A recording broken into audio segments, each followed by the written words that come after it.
እሺ ጀሚር አላቦ ነው።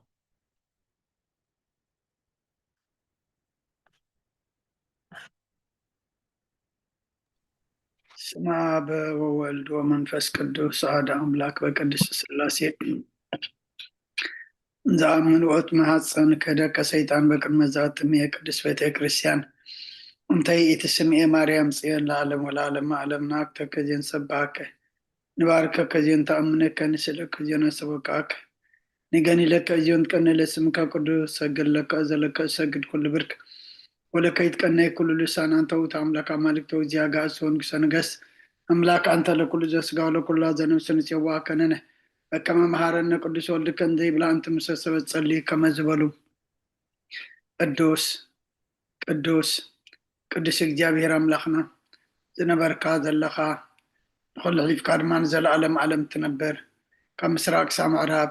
ካብ ሰሜን ክሳብ ደቡብ ስምካ ንዘለኣለም ዓለም ተመስገነ ይኹን። ስለ አምላኽነትካ ስለ ፈጣሪነትካ ስለ ጎይትነትካ ቅዱስ እግዚአብሔር አምላኽና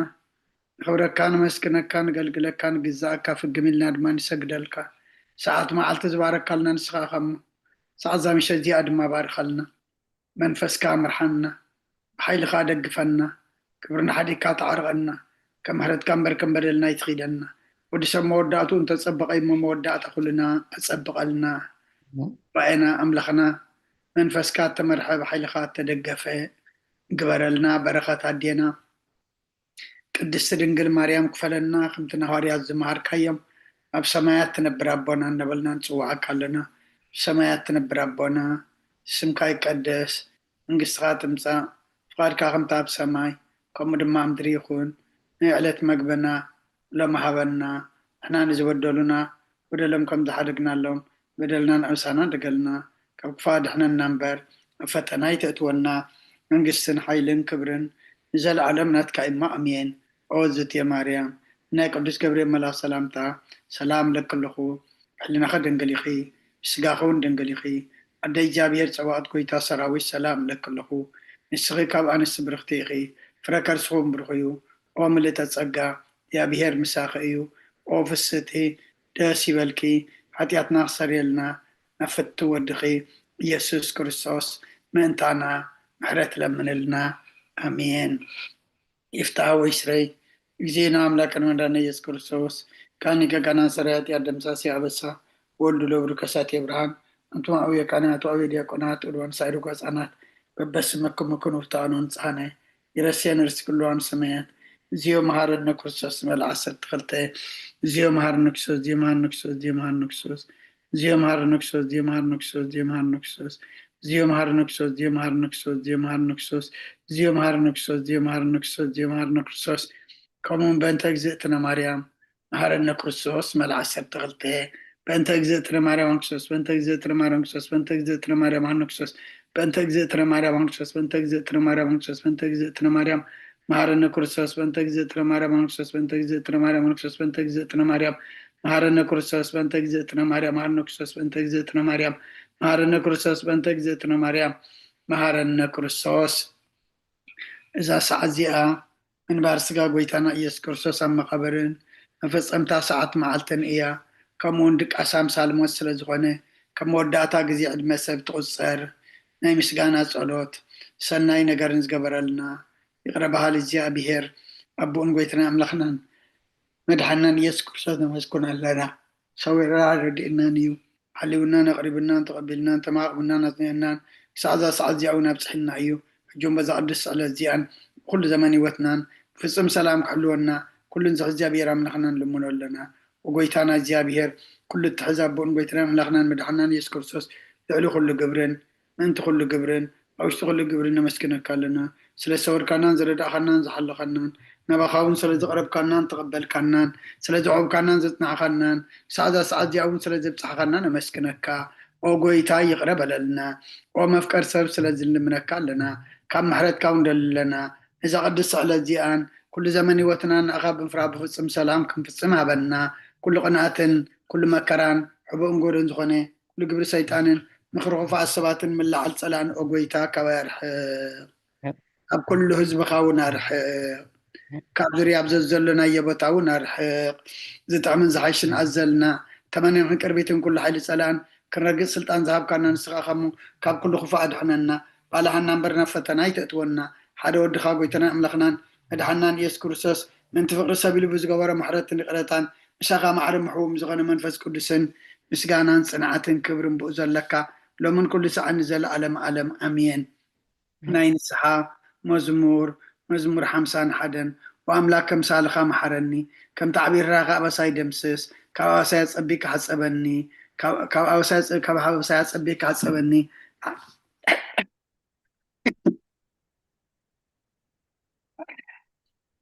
أملاك كم سالخا محرني كم تعبير راغا أبساي دمسس كاب أبساي صبيك حسبني كاب حاتياتي وناصرني أنا أبساي فلت ألغم حاتياتي كل جزيب كل ما إيو بزربا خاص صادق فردخان سوان كاتركبسي أنا ناخاطراي بدلكو أبقني خاكي جوركو نو بقى بسات ولدكو نيك أبا حتى أتنستني نو حق أوشتي خاطرو نو حق أوشتي خاطرو ليو أبعون أم هرني من تغس أرسوسم عزات ريني كبرت قصعدو صبني تنزغت كتكاين عصم تحقو ساس بحتان حقوسن أسمعني كتكا أبا حتى أتيكولو نبزل أبا سايم دمسسو وأملاق صوري اللي بفتر اللي صن منفسك أوشتي عدس كابقات كايد دربيني حقوس مدحان كامل أسلي فقادنيا منفسون دقفني مقد خان مفرس غمرم إيه حتى أنا بخاكم لسيوم وأملاق مدحاني كابدا ما نقفني لساني صدق حال الكتب له إياه وقيتها في مسجانا خنا قرس خنا فريك فت مسوات بهب بلكاني تذكرون قرس مقرب كل كانيري مسوات مرارة تقوني غمو مسوات أملاق صور منفسي وأملاق نصبرن كتكتن لبايتن غانيخا نسيم صقها سناي قبرلا ركاتي أتي يرسلم دق شم مسوات صدقي زحر مسواتي بمل مسوات بهاك لك أيو شو عم سوي خارح قرب الكايوم هاليلويا صولت كزي دقاس نقرصوس أملاخين نقصين مسقانا اقرب له حتياتك حد قال لك ألم منو مين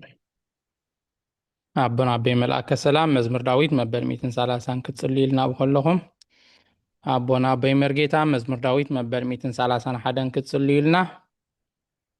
ماما بري مزمر داويد مبل 230 كلتن كتصلي لنا ممهر تمنيت مزمر داويد مبل 230 كتصلي لنا أنا مزمر داويد مبل 234 كتصلي حاونا دكتور صقاب نتان تحليقا مزمر داويد مبل 237 كتصلي لنا من الباش بيزي تحليقا جين ملكة قبر الليقا ماما رزنت مزمر داويد مبل 238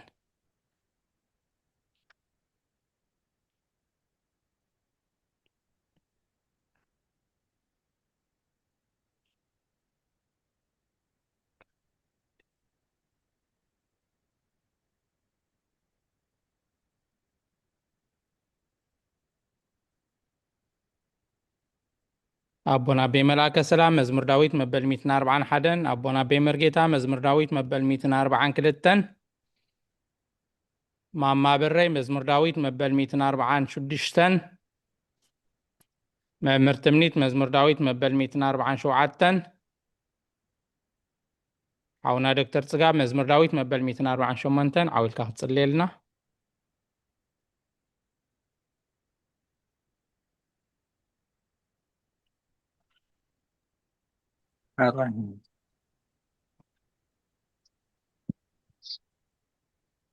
ሃሌሉያ እግዚአብሔር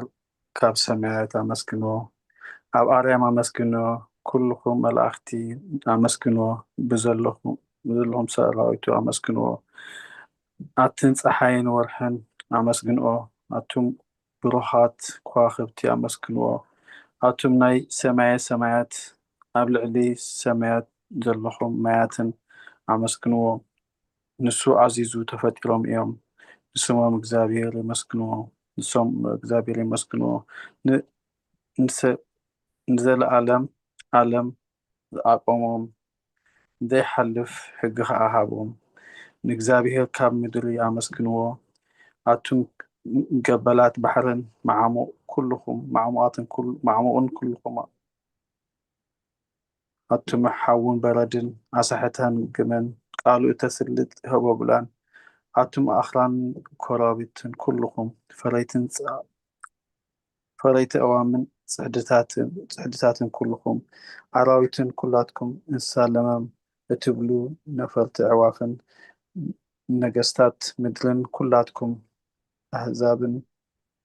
መሳፍንትን ኩላትኩም ፈረቲ ምድርን ኣጋብዝን ጎራዝቱን ዓበይትን ምስ ንኣሽቱ ስሙ በይኑ ልዑል እዩ ግርምኡ ኣብ ልዕሊ ሰማይን ምድርን እዩ እሞ ንስም እግዚኣብሔር የመስግንዎ ንህዝቡ እውን ቀና ልዓለ ስለዚ ኩልኩም ቅዱሳኑ ደቂ እስራኤል እቲ ዝቐርቦ ህዝቢ የመስግኑ ኣሎ ሃሌሉያ ሃሌሉያ አሜን ሃሌሉያ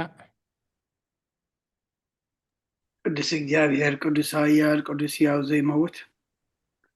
ወንጌል ሉቃስ ምዕራፍ 2 ካብ ቁጥሪ 25 ክሳብ 32 እንሆ ድማ ብኢየሩሳሌም ስምዖን ዝበሃል ሰብኣይ ነበረ እዚ ሰብኣይ ዝጻድቕ ንኣምላኽ ዝፈርህ ምጽናዕ እስራኤል እውን ዝጽበ ነበረ መንፈስ ቅዱስ ድማ ነበሮ ነቲ መሲ እግዚኣብሔር ከይረአየ ሞት ከም ዘይርኢ ድማ ብመንፈስ ቅዱስ ተገሊጹሉ ነበረ ብመንፈስ ከዓ ናብ ቤተ መቅደስ መጽ ወለዱ ነቲ ኢየሱስ ህፃን ከም ስርዓት ክገብሩሉ ምስ ኣተው ስምዖን ድማ ኣብ ኢዱ ሓቑፎ ንኣምላኽ እውን ከምዚ እናበለ ባረኾ ወጎይታ ነቲ ንኣሕዛብ ምግላፅ ብርሃን ንህዝባ እስራኤል እውን ክብረት ክኸውን ኣብ ቅድሚ ኩሉ ዘዳለኻዮ ዓይንተይ ካብ ራእያስ ሕጂ ከም ትዘረባኻ ንባርያኻ ብሰላም ተፋንዎ ኢኻ በለ ምስጋና ንእግዚኣብሔር ኣምላኽ ይኹን ኣሜን ኦ ክርስቶስ ኣምላኽና ብሴራ ኣባኻን መንፈስ ቅዱስን ለምን ኩሉ ሰዓት ንሰግደልካ ኣሎና ኣሜን አሜን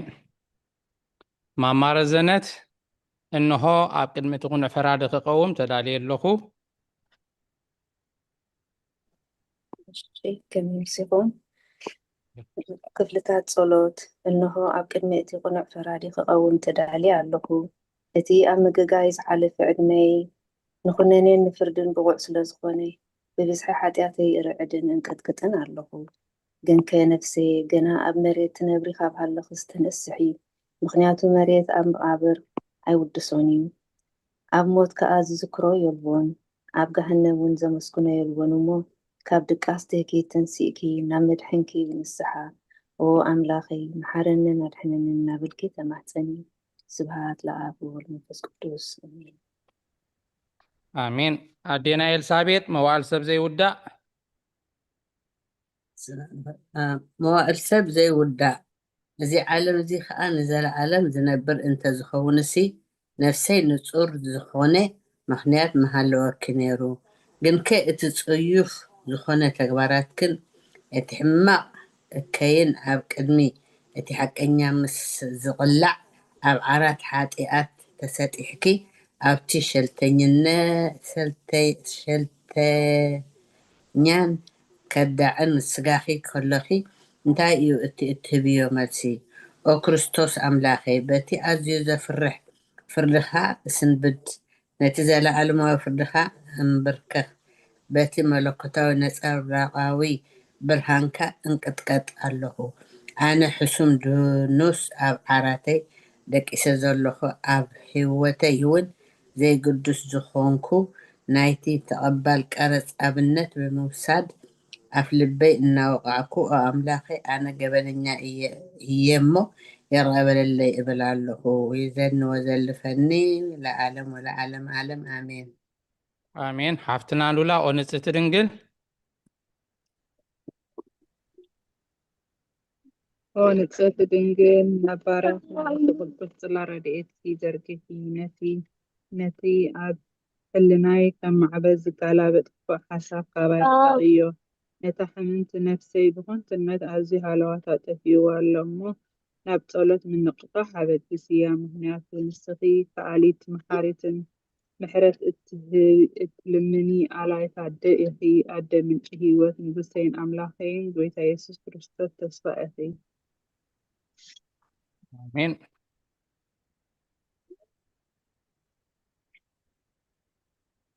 ኣቦይ መርጌታ ኦ ጎይታ በዛሊት እዚኣ ንዓሞ ብዘይ ሓጢኣት ክንሓድር ሓለወና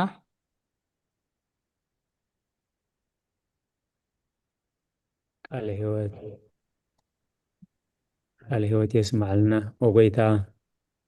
በዛለይቲ እዚኣ ንዓሞ ብዘይ ሓጢኣት ክንሓድር ሓለወና ወኣምላኽ ኣቦታትና ንስኻ ብሩኽ ኢኻ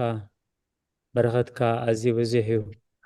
ቅዱስ ስምካ እውን ንዘለኣለም ክብሪ ዝመልኦ እዩ ወጎይታ ከምቲ ኻባኻ ተወኪልናዮ ዘለና ምሕረትካ ከምኡ ትኾነልና ኣዒንቲ ኩሉ ንዓኻ ይፅበያ ኣለዋ ንስኻ ከዓ ኣብ እዋኑ ምግቢ ትህቦም ኦ ኣምላኽናን መድሓኒናን ኦ ተስፋ ኩላ ወሰናት ምድሪ ስምዓና ወጎይታ ንስኻ ኢኻ ካብዛ ዓልየት ንዘለዓለም ተድሕነናን ተዕቑበናን ወጎይታ ብሩኽ ኢኻ እሞ ፍርድኻ መሃረኒ ወጎይታ ብሩኽ ኢኻ እሞ ሓቅነትካ ረዳእኒ ወጎይታ ብሩኽ ኢኻ እሞ ክብርኻ ብርሃለይ ወጎይታ ምሕረትካ ንዘለዓለም ይነብር ወጎይታ ንዓይኒ ተግባር ኢድካ ካብ ወለዶ ናብ ወለዶ መዕቆብየይ ስለ ዝኾንካ ይትንፀገኒ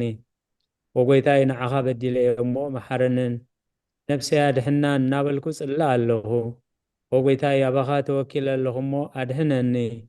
ፍቓድካ ክገብር ከዓ መሃረኒ ንስኻ ኣምላኸይ ፈልፋሊ ህይወት ኢኻ ብብርሃንካ ድማ ኢና ብርሃን ንርኢ ምሕረትካ ናብቶም ዝፈልጡኻ ክብርኻ ከዓ ናብ ኩንዓት ልቢ ትምጻእ ጸጋን በረኸትን ምስጋናን ብሓቂ ናትካ እዩ ወቅድሚ ዓለም ዝነበርካን ዘለዓለም ትነብር ዘለኻን ኣቦን ወድን መንፈስ ቅዱስን ንዓኻ ምስጋናን ውዳሴን ግርማን ይግባእ ሎምን ኩሉ ሰዓን ንዘለዓለመ ዓለም ኣሜን ኦልዑል ጎይታ በኣኻ ምእማንን ንስምካ ምዝማርን ሰናይ እሞ ምሕረትካ ብፀፅባሕ ሓቅነትካ ድማ ለይተ እዘንቱ ስለ ቃላቱ እግዚአብሔር ዝተመስገነ ይኹን አሜን። ማማ ብረይ ውዳሴ ስሉስ ቅዱስ እሺ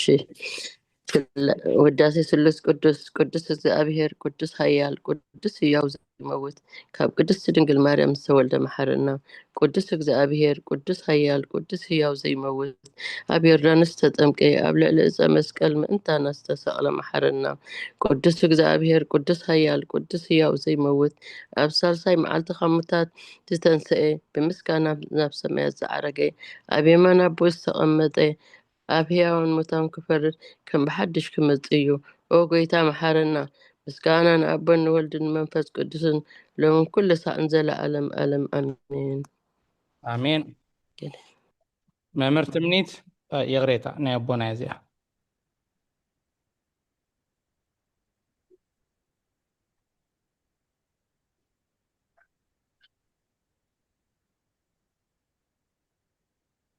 ድምፂ ተዓፅያትኩም ኣላ ኣቦይ መላከ ሰላም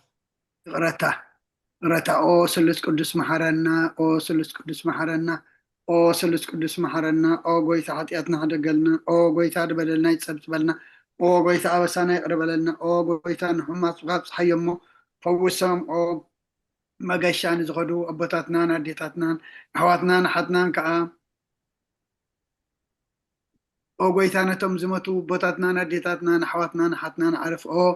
ጎይታ ካብ ንጹህ ኦ ካብ ሓጢአት ንጹህ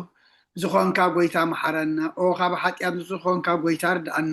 ልማንና ከዓ ተቀበለልና ክብርን ምስጋናን ብፍጹም ማዕርግን ቅድስናን ንዓኻ ይግባእ ኣሜን ኦ ጎይታ መሐረና ኦ ጎይታ መሐረና ኦ ጎይታ ባርኸና ኦ ጎይታ ብቑዓት ግበረና ምስጋና ከምዚ ኢልና ክንጽሊ ኣብ ሰማያት ትነብር ኣቦና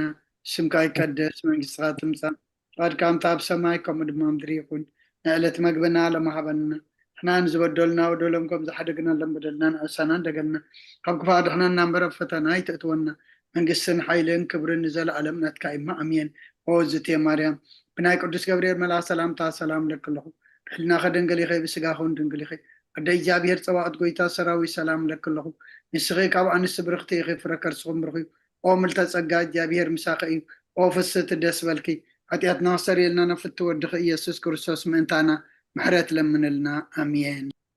امين مምህር ትምኒት ምስጋና ንቅድስት ድንግል ማርያም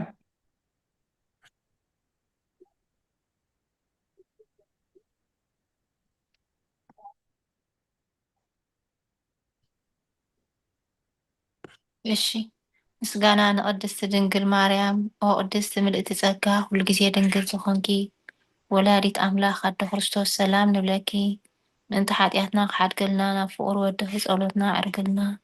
ንሓቀኛ ብርሃን ኢየሱስ ክርስቶስ ኣምላኽና ዘወለድክልና ቅድስት ድንግል ሰላም ንብለኪ ንሓጢአት ነፍስና ሓዲጉ ምሕረና ናብ ጎይታ ለምንልና ኣሜን ኦ ቅድስት ድንግል ማርያም ወላዲት ኣምላኽ ንዘርኢ ሰብ እምንቲ ኣማላዲት ናብ ወድኺ ኢየሱስ ክርስቶስ ብሕድገት ሓጢአት ጽግወና ለምንልና ኦ ንሓቂ ንግስት ድንግል ሰላም ንብለኪ ኦ ንኣማኑኤል ኣምላኽና ዘወለድክልና ፍርዓት ዘርእና ሰላምታ ነቕርበልኪ ኦ ድንግል ብጎይታና ኢየሱስ ክርስቶስ ተኣምነት ኣማላዲት ሓጢአትና ምእንቲ ክሓድገልና ተዘከርና ኣሜን